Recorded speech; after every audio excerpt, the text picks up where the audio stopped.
4 अक्टूबर 2024 को ईरान में कुछ ऐसा हुआ कि जिसको शायद तारीख में हमेशा याद रखा जाएगा।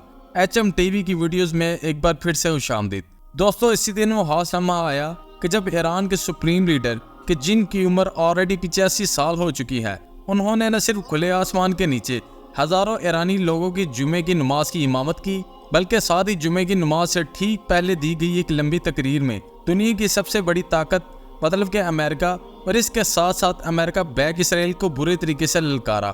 जहां एक तरफ दुश्मन को ललकारा और कहा कि ईरान झुकेगा नहीं, यह तो अभी बस शुरुआत है, तो वहीं फ़लस्तीन और लिबनान के लोगों के साथ हमदर्दी दिखाई और बाकी पूरी दुनिया के मुसलमानों को मुत्तहिद मतलब कि यूनाइट होने की हिदायत दी। सुप्रीम लीडर अली खुमैनी साहब की पूरी स्पीच में क्या क्या बातें कही गई थी, इन सब को तो आप लोग ऑलरेडी अलग अलग न्यूज़ चैनल की मदद से गहराई के साथ जान ही चुके होंगे। बस मोटे तौर पर आप लोग इतना समझ लीजिए कि ये ईरान की तरफ से अपने दुश्मनों को एक बड़ा मैसेज था।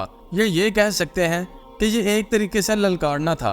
वो इसलिए क्योंकि ये सब कुछ इसके बाद हुआ कि जब हिजबुल्लाह के लीडर मतलब कि हसन नसरुल्लाह के कत्ल हो जाने के बाद वेस्टर्न मीडिया ने और स्पेशली इसराइली मीडिया ने पूरी दुनिया में ये नैरेटिव बनाने की कोशिश की थी कि ईरान के सुप्रीम लीडर को भी महफूज जगह पर छुपा दिया गया है और वो बंकर से बाहर निकल ही नहीं रहे हैं। इसीलिए ईरान के सबसे बड़े लीडर ने यह फैसला किया कि अगले जुमे की नमाज बहुत लीड करेंगे, जो आमतौर पर तारीख में कम ही देखा गया है। मीडिया ने ईरान के सुप्रीम लीडर के इस फैसले को इसराइल के लिए एक धमकी के तौर पर बताया कि मतलब ईरान की तरफ से ये धमकी दी जा रही है कि जो करना है वो कर लो, हम खुले आसमान के नीचे ये सब कुछ करने जा रहे हैं। और यकीनी तौर पर ईरान के सुप्रीम लीडर का ये फैसला एक मास्टर स्ट्रोक साबित हुआ, क्योंकि पूरी दुनिया के मीडिया की नज़र इसी पर जमी रही। और इन तमाम चीज़ों से फिर हुआ ये कि जहां एक तरफ फ़लस्तीन, लिबनान, ईरान, इन सारे मुल्कों के आम लोगों का मोराल ऊपर गया, तो वहीं इसराइल पीछे चला गया। साथ ही साथ इस जुम्मे की नमाज के ज़रिए से ईरानियन रजीम दुनिया की मीडिया को ये भी दिखाने में कामयाब रही कि देखो हमारे साथ कितना पब्लिक सपोर्ट है, क्योंकि पिछले कुछ हफ्तों से लगातार इसराइल की तरफ से ये नैरेटिव बनाया जा रहा था कि ईरान की आम पब्लिक इस रजीम के खिलाफ है, इससे बिल्कुल भी खुश नहीं। और सारे वेस्टर्न मुल्कों को चाहिए कि वो जल्द से जल्द ईरान के इन आम लोगों को आज़ादी दिलाएं। मतलब आसान अल्फाज में कहें तो इसराइल ये कहना चाह रहा था कि जैसे मेरे लिए तुमने इराक को बर्बाद किया, इराक पर हमला किया, वैसे यहाँ पर भी हमला करो और इस रजीम को ख़त्म कर डालो। दोस्तों, 4 अक्टूबर जुमे के दिन वैसे तो ईरान में बहुत कुछ हो रहा था, मगर दो और भी ऐसी खास चीज़ें थी जिन्होंने पूरी दुनिया का ध्यान अपनी तरफ खींचा। इनमें से पहली चीज़ तो थी वो AK-47 मतलब कि वो खतरनाक बंदूक जो ईरान के सुप्रीम लीडर अली खुमैनी अपने साथ में लेकर आए थे, और जो गन पूरे खुतबे के दौरान या तो उनके हाथ में रही या फिर इनके हाथ में रखी हुई दुनिया के सामने शो होती रही। जाहिर है इसके जरिए से भी इसराइल को एक कड़ा मैसेज दिया जा रहा था। मगर जो दूसरी चीज़ थी जिस पर दुनिया का ध्यान गया और जिस पर दुनिया भर में खूब चर्चाएं हुई, वो दरअसल अली खुमैनी साहब का खुद का राइट हैंड था, मतलब कि वो सीधा हाथ जो उनके कपड़ों में हाइड था, ये कह सकते हैं कि कपड़ों के अंदर छुपा हुआ था। वैसे आपको यहाँ पर यह भी बताता चलूँ कि ये कोई पहली बार नहीं है, बल्कि अगर आप लोग ईरान की पॉलिटिक्स पर गहरी नज़र रखते हैं तो आपको पता होना चाहिए कि ईरान के सुप्रीम लीडर अली खुमैनी साहब का ये राइट हैंड हमेशा से ही ऐसा नजर आता है। मतलब कहीं पर भी आप इनको देखेंगे तो इनका ये हाथ कपड़ों के अंदर छुपा हुआ होता है। मगर जब इस खास मौके पर दुनिया के ज़्यादातर लोगों की नज़र इस पर पहली बार पड़ी तो जाहिर है सभी के दिमाग में ये सवाल आने लगा कि आखिर ईरान के सुप्रीम लीडर अली खुमैनी अपना ये राइट हैंड, अपना ये सीधा हाथ हमेशा कपड़ों के अंदर छुपा कर क्यों रखते हैं। तो दोस्तों, इसके पीछे भी एक बड़ी ही खतरनाक और दर्दनाक कहानी है जिसका ताल्लुक है आज से लगभग 40 से 45 साल पीछे से। HM TV के नॉलेजेबल फ्रेंड्स, जैसा कि हम जानते हैं कि ईरान में 1979 में आने वाले इनकलाब में सैयद अली खुमैनी का भी एक बड़ा किरदार था।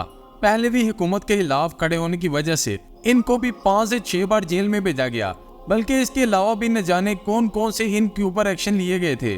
मगर आखिरकार 1979 में इस्लामी इनकलाब कामयाब हो गई, तो इसीलिए ईरान के पहले सुप्रीम लीडर ने इनके स्ट्रगल की कुर्बानियों को देखकर इनको भी हुकूमत में बहुत सारे बड़े बड़े रोल दिए।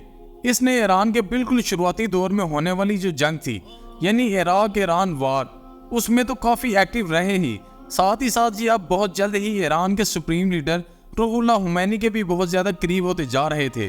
तो इसलिए ईरान के अंदर ही मौजूद बहुत सारे ऐसे ग्रुप या ऐसे लोग कि जो ईरान के सुप्रीम लीडर रुहुल्लाह खुमैनी या फिर अली खुमैनी की आइडियोलॉजी से एग्री नहीं किया करते थे, ये उनके निशाने पर आ गए थे। बात है 27 जून 1981 की, कि जब दोपहर के वक्त अभी मस्जिद में नमाज खत्म ही हुई थी।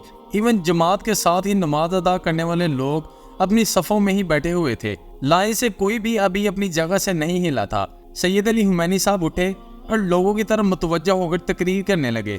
कुछ लोगों ने आम लोगों से इकट्ठे करके कुछ पर्चियां सैयद अली हुमैनी के हाथों में दी। जाहिर है कि इन पर्चियों में लोगों के लिखे हुए सवालात थे कि जिनके जवाब सैयद अली हुमैनी साहब को देने थे, और इस तरह से पर्चियों के जरिए से जवाब देने का दस्तूर तो आज भी आप लोग ईरान के अंदर देख सकते हैं। सैयद अली हुमैनी ने अभी अपनी बात को शुरू ही किया था कि अचानक से एक बड़ा धमाका हुआ।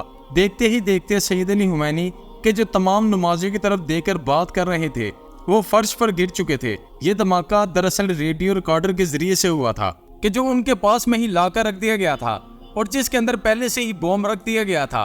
वो रेडियो रिकॉर्डर अब 2 टुकड़ों में बंटकर अब इधर उधर पड़ा हुआ था, जबकि सैयद अली हुमैनी फर्श पर बेहोश पड़े हुए थे। इनको जल्दबाजी में फौरन हॉस्पिटल ट्रांसफर किया गया, जहां जाकर पता चला कि उनकी जो राइट साइड थी वो पूरी तरीके से उस धमाके से छन्नी हो चुकी थी।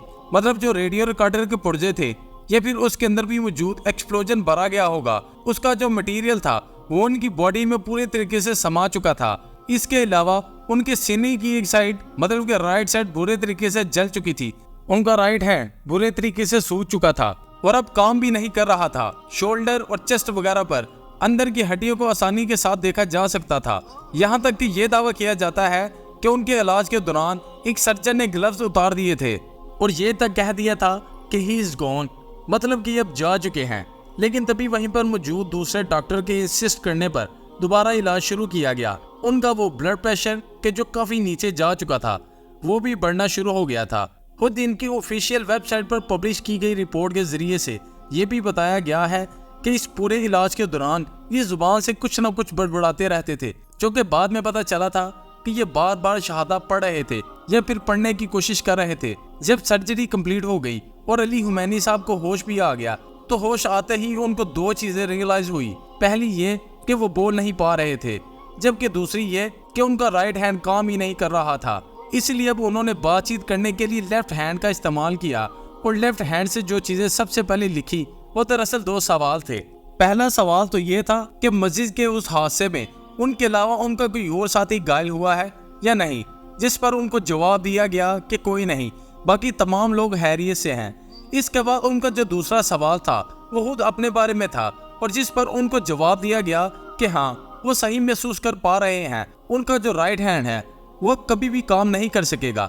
जिस पर उन्होंने जवाब दिया कि अगर मेरी जुबान और मेरा दिमाग काम करता रहे ये ही मेरे लिए काफ़ी है। दोस्तों 1981 का एक वो दिन था और आज 2024 हो चुका है। तब से लेकर आज तक लगातार सैयद अली हुमैनी साहब का ये राइट हैंड काम ही नहीं करता है। यही वजह है कि आप लोगों ने भी महसूस किया होगा कि ईरान के ये सुप्रीम लीडर जब भी कहीं पर भी नजर आते हैं तो उनका ये हाथ कपड़ों के अंदर ही दिखाई देता है, जबकि ये बाकी अपने सारे ही काम लेफ्ट हैंड से करते हैं। फिलहाल दोस्तों आज की अपनी वीडियो को यहीं पर खत्म करते हैं। वीडियो पसंद आने पर ना सिर्फ वीडियो को लाइक करें बल्कि अपने दोस्तों के साथ शेयर भी करें। अब मैं मिलूंगा आपको एक नई इंटरेस्टिंग वीडियो के साथ, तब तक के लिए अल्लाह हाफिज।